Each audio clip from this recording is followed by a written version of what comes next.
La principal fuente de riquezas es el salitre, que reemplazó al guano como el fertilizante más usado en el mundo. Mientras en el norte del territorio chileno comienza a descubrirse salitre, en la zona boliviana de Antofagasta, su explotación lleva ya un tiempo.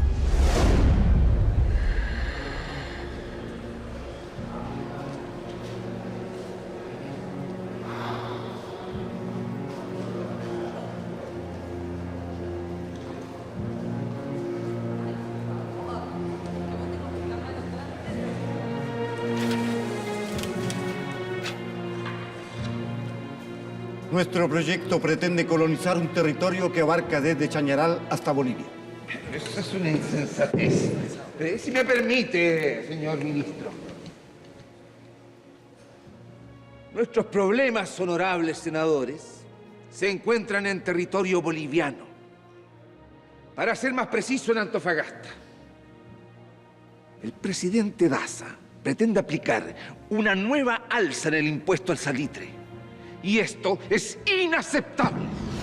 Vamos a cobrar, como mínimo, un impuesto de 10 centavos sobre cada quintal que se exporte desde nuestro territorio boliviano. Constituye una flagrante violación al tratado que suscribimos con Bolivia hace 5 años. Lo que tenemos que hacer es comprar navíos blindados. Desde que el Perú nacionalizó sus salitreras, sus fuerzas armadas han ido creciendo. Todo eso es absurdo, señores. El presidente peruano es un gran amigo de Chile. Manuel Parte es uno de los hombres de Estado más ilustrado y atrevido que hemos conocido. Un gran genio de la reorganización de su país. ¿Qué es lo que pretende? Hacernos una guerra con el Perú, señor.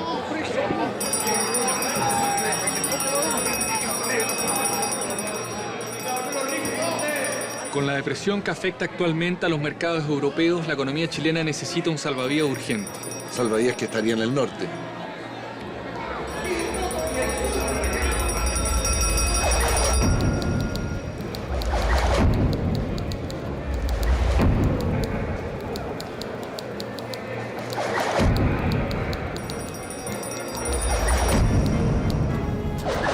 Compatriotas, ante las injusticias vividas en el norte, nuestro país procederá a ocupar los territorios comprendidos entre el paralelo 23 y 24.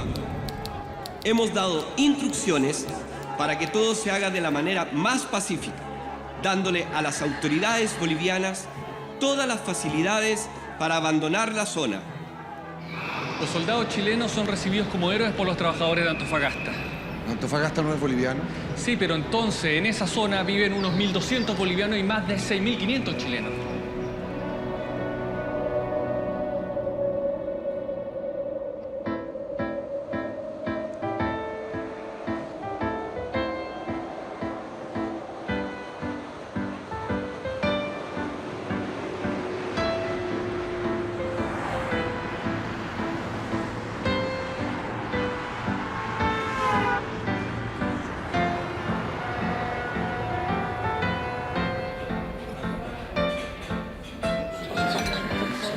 Chile ocupa el territorio boliviano de Antofagasta con la excusa de proteger las inversiones salitreras. Y ahí el ejército se encuentra una carta que lo único que hace es exacerbar los ánimos. Silencio, silencio. Voy a leer. He fregado a los gringos decretando la reivindicación de la salitrera. Espero que Chile no intervenga en este asunto empleando la fuerza. Pero si nos declaran la guerra, podemos contar con el apoyo del Perú, al que exigiremos el cumplimiento del tratado secreto de ayuda mutua. ¿Se dan cuenta? El presidente boliviano confiesa una alianza con el Perú en contra de nuestro país. Yo, los malagradecidos.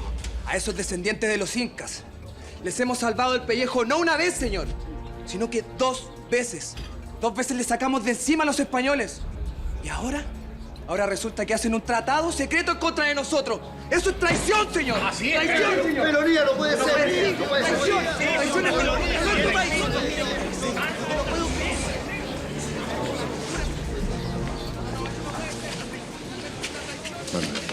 ¿Quién pudo haber dejado una carta así botada?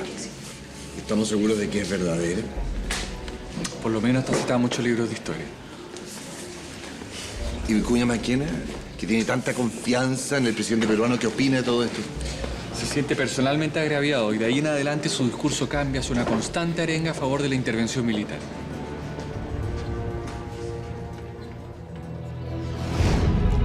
La guerra cuenta con amplio apoyo en las ciudades, pero muy pocos se enrolan, por lo que comienzan los enganches o reclutamientos forzosos.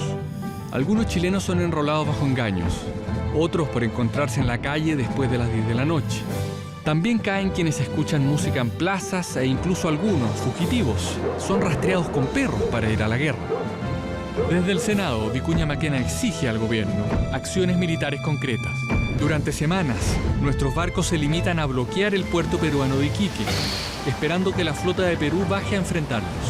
Pasan los días y esto no ocurre. La opinión pública se impacienta. El gobierno da la orden de actuar.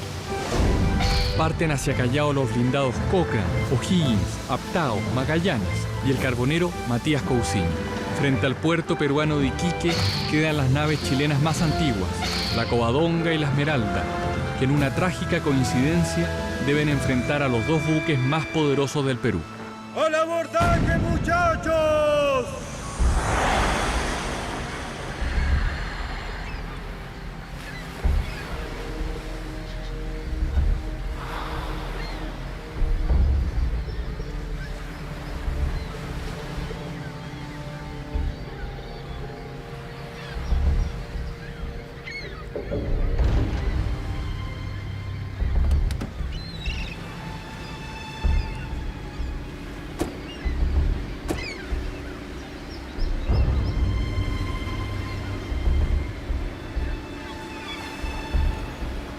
La muerte del capitán Arturo Prat en el combate naval de Iquique es conocida con algunos días de retraso.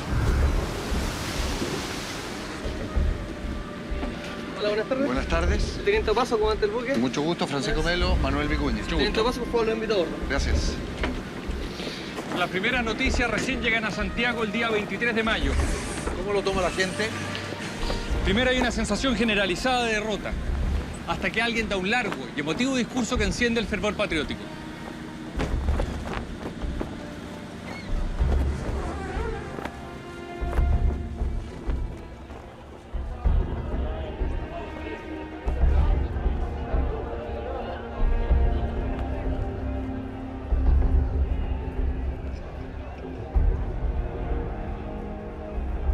Ciudadanos,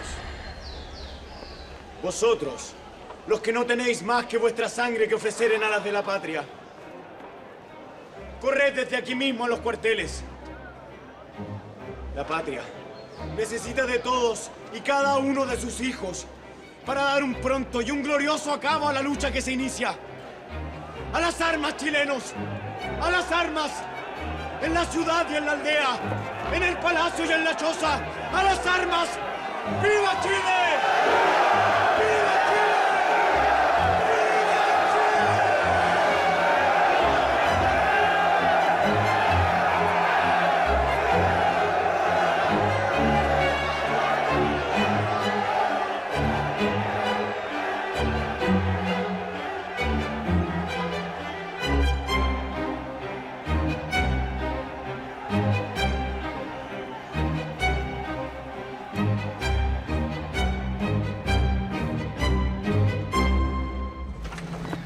Larga 4.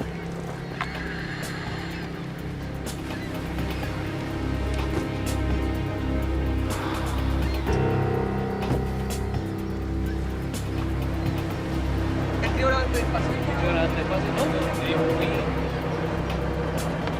Ahora antes despacio. Ahora antes despacio. Favor, saca la caña.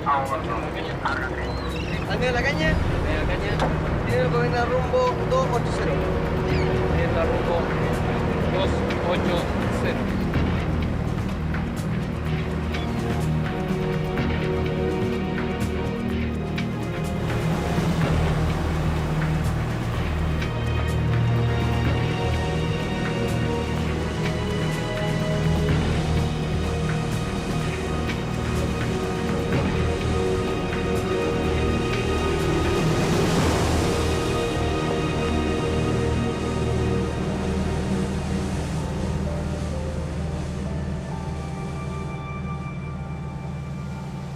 Antes del combate naval de Iquique, Vicuña Maquena lamentaba la ausencia de espíritu patriótico.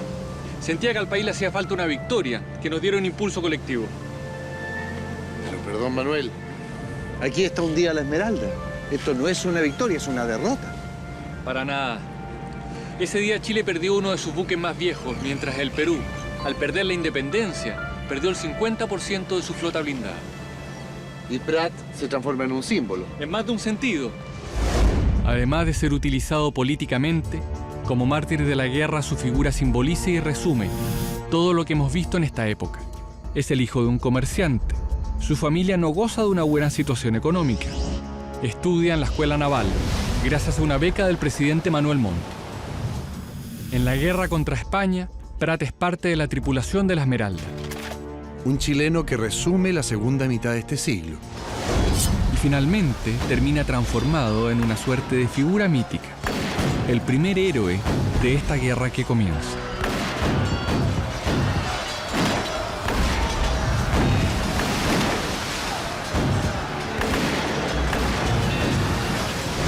Me imagino que tras la muerte de Prat, los voluntarios para la guerra se multiplican. Las oficinas del ejército literalmente no dan abasto. El país se embarca en una empresa que nos traerá la victoria, pero también una maldición.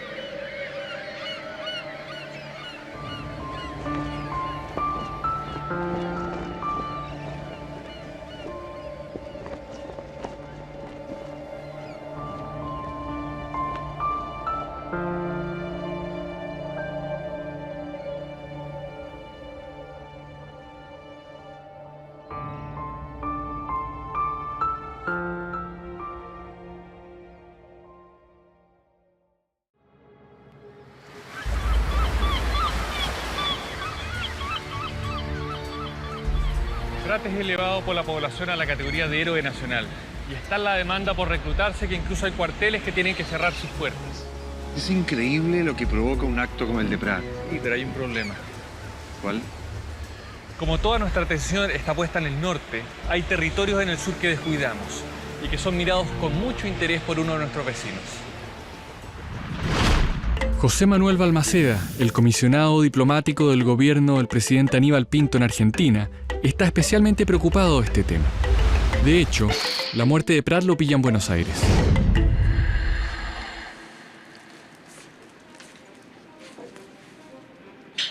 Canciller, anoche fuera de mi hotel hubo una gran manifestación donde se gritaron duras proclamas contra mi país.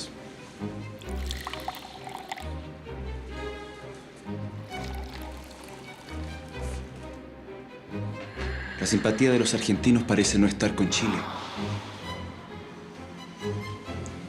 No se preocupe por el pueblo, señor Balmaceda. El gobierno argentino tiene muy clara su posición. ¿Y esa es? La de mantener la más absoluta neutralidad en este conflicto lamentable, que solo divide la hermandad americana. Asumo entonces que no deben preocuparnos vuestros recientes encuentros con el canciller peruano.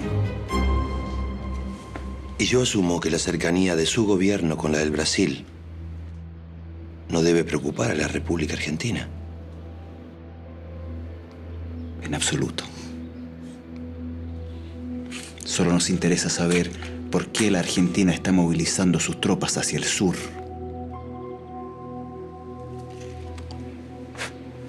Solo queremos limpiar la zona de indios.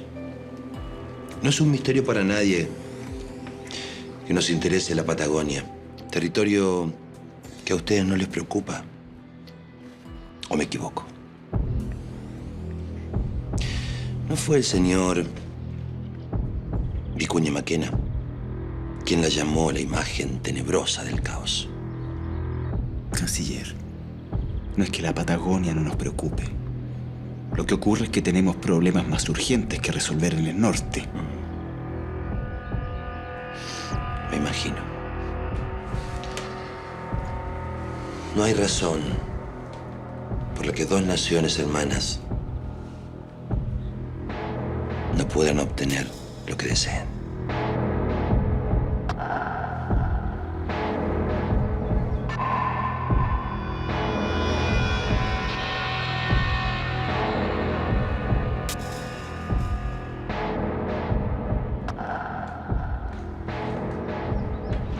Chile no puede asumir un nuevo foco de conflicto en sus fronteras.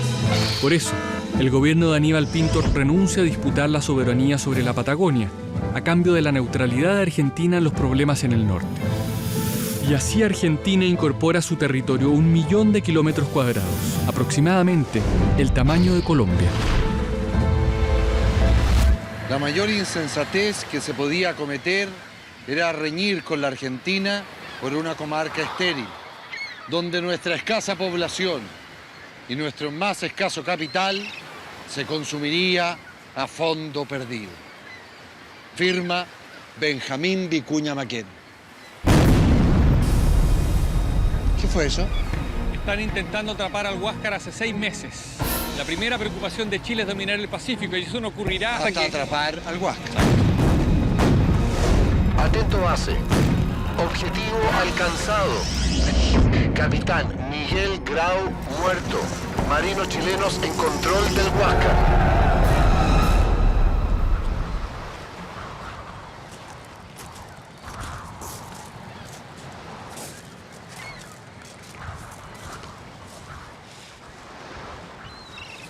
Aquí fue el combate naval de Angamos, el último enfrentamiento importante en el Océano Pacífico. Con esta victoria Chile logrará el control marítimo de la guerra. A ver, Manuel, espera un segundo. ¿La guerra se declaró hace cuánto? ¿6 meses? Sí. 6 meses. Y nos quedan años de peleas. Prácticamente 4 años de guerra. 4 años de guerra. ¿Y me vas a decir que no van a haber más batallas en el Océano Pacífico? Hay algunas batallas más, pero Angamos es la decisiva. Entonces, ¿por qué le llamamos la Guerra del Pacífico?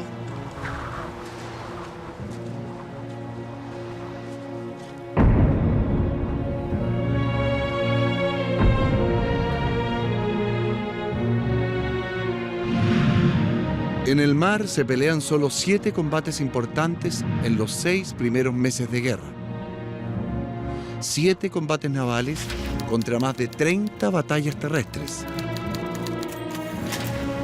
En el Océano Pacífico mueren luchando cerca de 400 chilenos.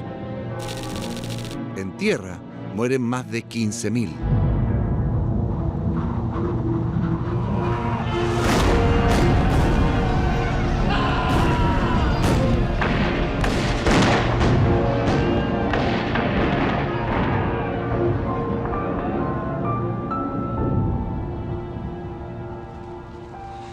Todavía no entiendo por qué le llamamos la Guerra del Pacífico si donde menos peleamos fue en el mar.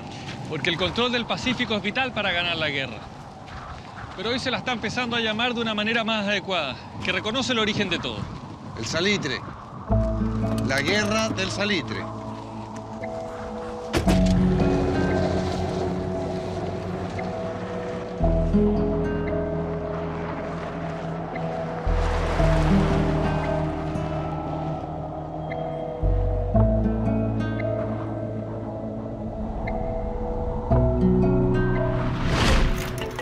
Luego de dominar el Pacífico, nuestras tropas, compuestas por más de 5.000 soldados, desembarcan en el puerto peruano de Pisagua, uno de los principales puertos de embarque del salitre peruano.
Manuel, ¿quién es esa niña que está ahí con los soldados?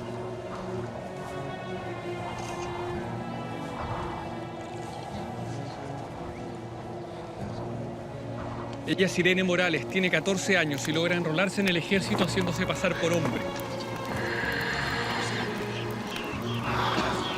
Al ser descubierta, destinada a labores de cantinera o enfermera de los soldados en campaña. Ella es una de las muchas mujeres y niños que se suman al ejército sin preparación alguna.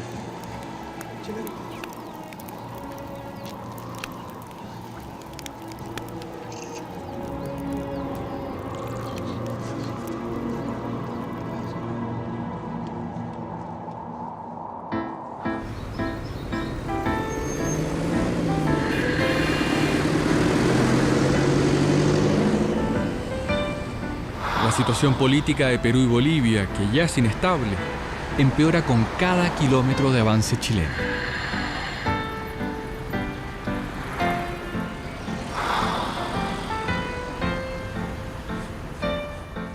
Las victorias chilenas se suman y los presidentes de Bolivia y Perú son depuestos y los chilenos siguen avanzando hacia Lima.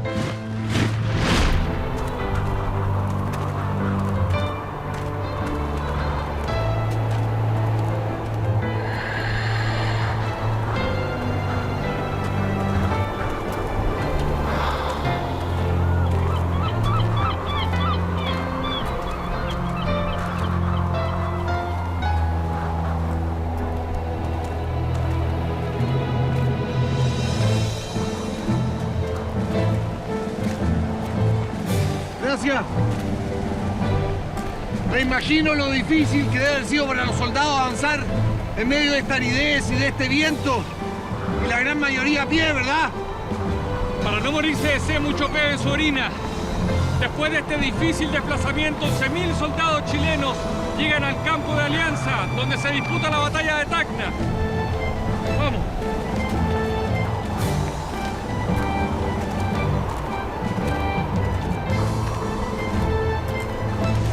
En la batalla de Tacna mueren 500 chilenos y más de 2.000 soldados enemigos. Otros 4.000 adversarios abandonan la batalla. Con sus fuerzas aniquiladas y sufriendo nuevos y más serios conflictos internos, Bolivia se retira de la guerra en 1880. Nuestras tropas avanzan rumbo a Lima, mientras el ejército peruano se repliega. Se libran sangrientos combates en Miraflores, Barranco y Chorrillos. Estas prósperas localidades peruanas terminan arrasadas por nuestras tropas, que tras emborracharse con lo que encuentran en bodegas y casas, cometen ahí serios abusos contra la población civil.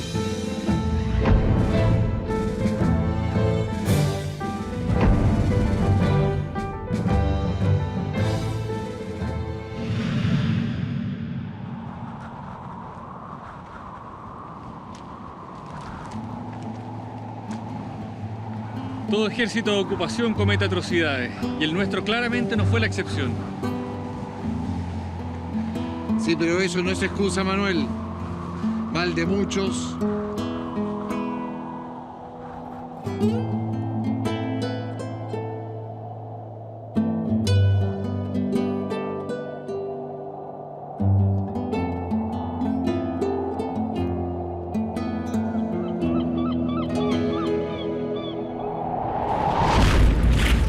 En estos momentos, las tropas chilenas hacen su ingreso a Lima, en el más perfecto orden, lo que contrasta con los desmanes que han cometido en los últimos días y que han provocado denuncias de varios consulados europeos.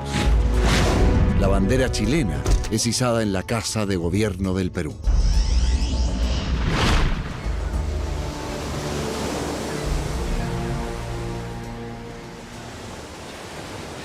¿Te imaginas, Manuel, que viéramos la bandera de Perú, de Bolivia, flameando en la moneda?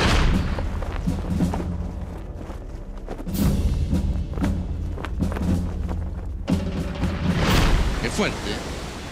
Esa relación históricamente siempre fue muy complicada. Podríamos decir que todo parte con los incas, cuando expanden su imperio hasta nuestro valle central y de ahí hasta el valle del Maule. Luego viene el virreinato español, con Lima como metrópolis y Santiago como una pobre sucursal fronteriza. Una tierra terremoteada y extrema, donde lo único permanente parece ser la guerra. Chile ayuda al Perú a liberarse del yugo de los españoles, no en una, sino en 2 ocasiones, que es la misma cantidad de veces que hemos estado en guerra. Pero a pesar de las tensiones, luego de esta guerra lograremos convivir en paz, con disputas propias de cualquier vecino. Gracias. ¿Y el famoso pisco sour? De su origen sí que no hay duda. Empieza a prepararse en Perú hacia fines de 1920. ¿Y nuestras tropas cuánto tiempo se quedan en Lima? Hasta marzo de 1884. Casi 3 años.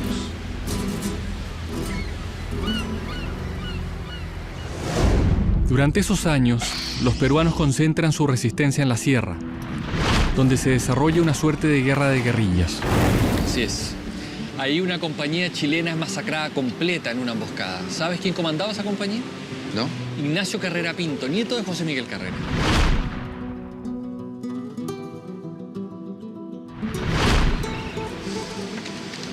Salud.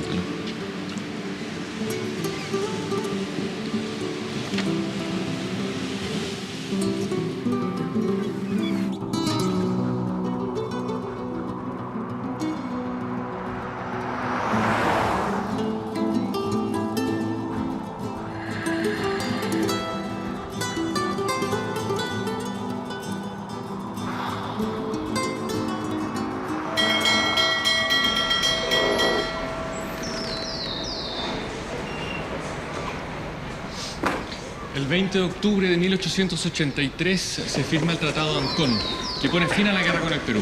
¿Y cómo queda el mapa después de todo esto? Busquemos un mapa y te explico.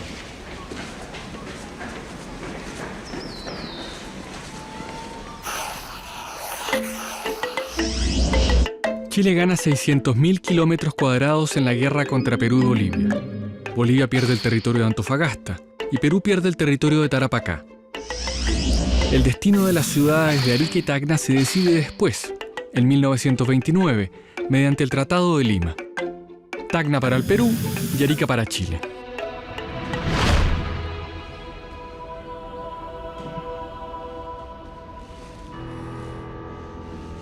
Y perdimos la Patagonia completa. No exactamente, porque nunca fue nuestra. Era un territorio en disputa. El salitre queda en manos del Estado chileno, pero este entrega en concesión gran parte de la explotación a los ingleses. El principal beneficiado es un solo hombre, que va a ser conocido como el rey del salitre.